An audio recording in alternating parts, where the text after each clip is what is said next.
The Iowa Hunger Coalition is calling on state legislators to prioritize the Summer EBT program this session. Local 5's Dana Searles was at the Capitol where they held a rally earlier today and brings us what they had to say. Stephanie, almost 100 organizations across the state of Iowa have now signed a letter that calls on the legislature to prioritize Summer EBT this session. And today they brought their voices to the State House. We have unfortunately reached a point that is just simply unsustainable. Organizations are calling on Iowa legislators to prioritize the Summer EBT program by supporting legislation that would require Iowa to take part. In 2023, Iowa's summer meal sites assisted a daily average of 21,500 children, less than 10% the number of children who would benefit from Summer EBT.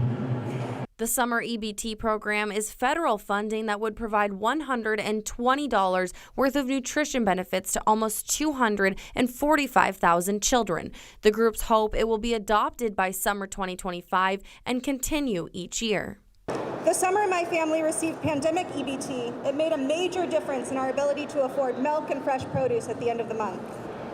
Today's advocacy is a collective call to action to bridge those gaps and ensure that no child goes hungry when school is out.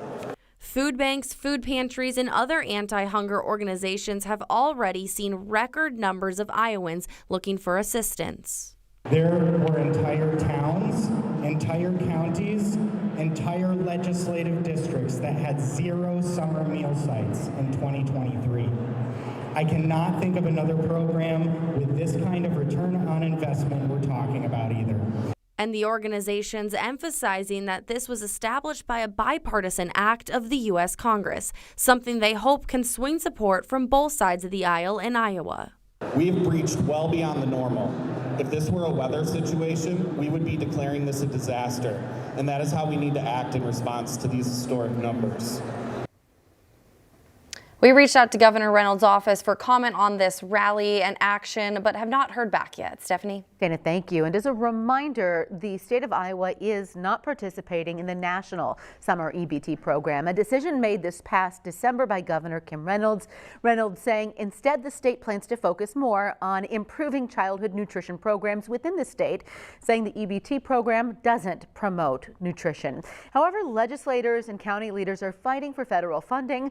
Polk County Board of Supervisors sending a letter to the U.S. Department of Agriculture asking if they could administer the program for families in the county. Ag Secretary Tom Vilsack says the law prohibits them from working with individual counties.